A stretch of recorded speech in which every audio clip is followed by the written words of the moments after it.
श्रीगुरुभ्यो नमः हरिः Om. In this episode, we will see some very interesting philosophical truths related to Pilayar Swami that Maha shares with us. There are some very interesting stories that Periava shares. Um, he says that Pilayar overall reveals a lot of philosophical truths, and he cites multiple stories and examples to amplify this aspect. He asks us the question, why are coconuts broken before Pilayar as an offering? It seems there is a story that Vigneshwara or Pilayar once he asked his own father Parameshwara to offer his head to him as sacrifice. And Ishvara created the coconut. Now, as you all know, coconut has three eyes. Ishvara also has three eyes. So, as a symbolic reference, by offering him coconut, Ishvara offered himself to Pilayar as willed by him, and therefore Pilayar is most pleased when his devotees offer him the best of what they can offer. And by breaking the coconut, by striking it forcefully on the ground, and it breaks into small pieces and gets strewn all over the place, is also a very peculiar practice that we get to see in Tamil Nadu. Periava asks the question, to whom does these scattered pieces of coconut belong to? To the children, of course, he says. And he narrates a story to back this up. He says that when he was observing the Chaturmasya Vridam in Nagapatnam in the year 1941, it was customary for coconuts to be broken in the temple. And children would gather in large numbers to collect the coconut pieces which were strewn all over the place. And they, there would be so many children that there wouldn't be enough space for striking the coconut on the ground. And during the time, people who were along with Periava, his Sishyas, they would be worried and they would admonish the children not to crowd near Periava and ask them to go away. To which one of the boys promptly retorted, when the coconut is broken before Pillayar, what right do you have to tell us not to be here? And he in fact very affirmatively said, if the coconut is broken on the ground, the scattered pieces would belong to the children and the children will come to pick them up. Periva noticed this and he said, the way the boy spoke and the firmness in his tone made him realize, yes, the right to God's prasadam wholly belongs to the children. And when the coconut is broken, the nectar-like water, we call this yelani, comes out, and which is again very symbolic of how the hardened ego breaks up and flows out as a nectar. No other god has a physical appearance or physical frame which is bigger than Pilaya, says Periva. He has the head of an elephant, a big stomach, a huge body, and therefore he's, he has this name called Sthulakaya, which is it is a Sanskrit name. He looks like a mountain, yet he is a child. And he says that as children, what do we expect children to do? They should eat well. In fact, he says that they should look healthy and be even plumpy. On the contrary, if a mendicant or a sannyasi eats a lot of food and becomes bulky, that is not a good mark of the sannyasi dharma. Therefore, he says that children must eat well and they should look healthy, and that is what makes them look beautiful.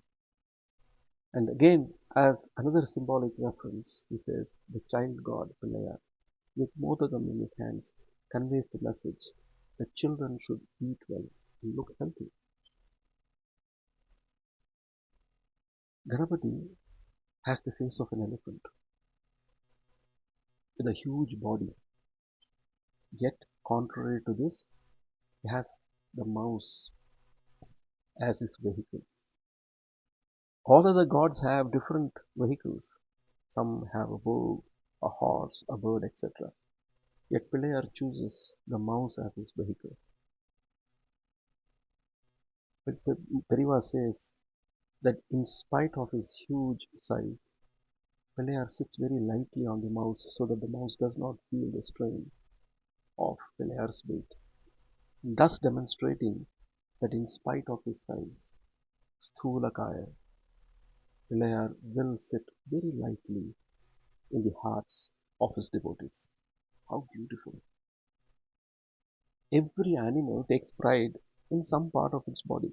For example, the deer prides its tail, the peacock its huge feathers. And what about the elephant? Well, the elephant, for the elephant, the tusk is very dear, and therefore it keeps polishing the tusk and keeps it spick and span. Yet, what did Pelayar do? He broke one of his tusks and used it to write the epic Mahabharata so that people like us can read Mahabharata and get lessons in regards to dharma. Therefore, Pilayar was willing to sacrifice his most prized possession, the tusk, to write the epic Mahabharata. So while this was used as a pen in this occasion to write the Mahabharata, in another episode, Periava says he actually used the tusk to kill an asura. If you notice, we never get tired of looking at the moon, never get tired of looking at the ocean, and very similarly, never get tired of looking at the elephant.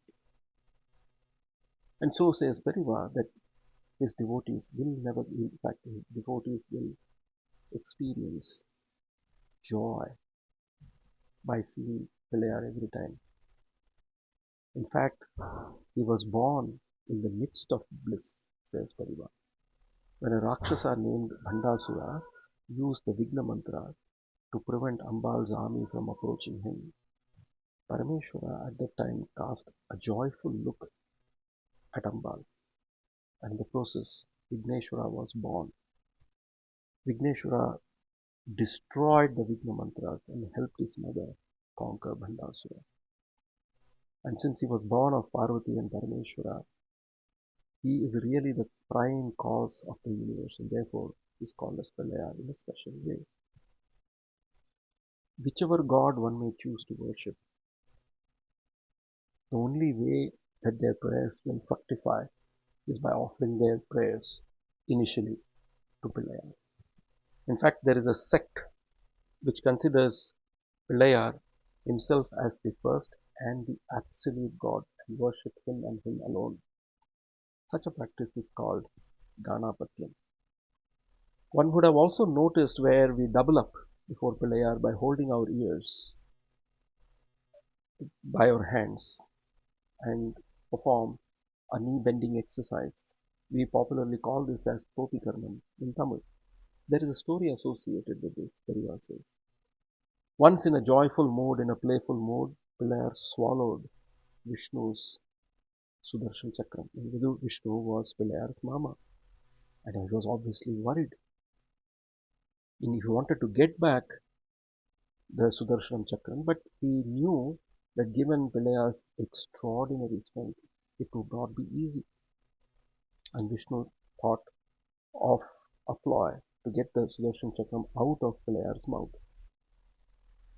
He immediately caught hold of his ears by his four hands and started to dance. On seeing this, Pilayar laughed uncontrollably, and in the process, the Sudarshan Chakram came out of his mouth.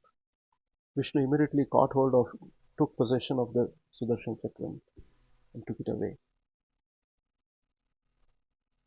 This kind of paying obeisance to Vinayaka is called Thopukarnam, and Periava says that this is a bit of a distortion from the original Sanskritam word, which is called Thorpi Karnam. Thorpi in Sanskritam means by hands, and Karnam is ears. So Thorpi Karnam means by holding the ears by hands and offering obeisance to Vinayaka. And finally, Mahaprabhu says, Only if Vigneshwara's blessings are there, any effort will fructify without any hindrance.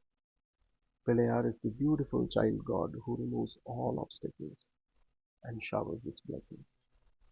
May we pray to him, worship him, and live a good life free from troubles. Jai Jai Shankar, Hara Hara Shankar.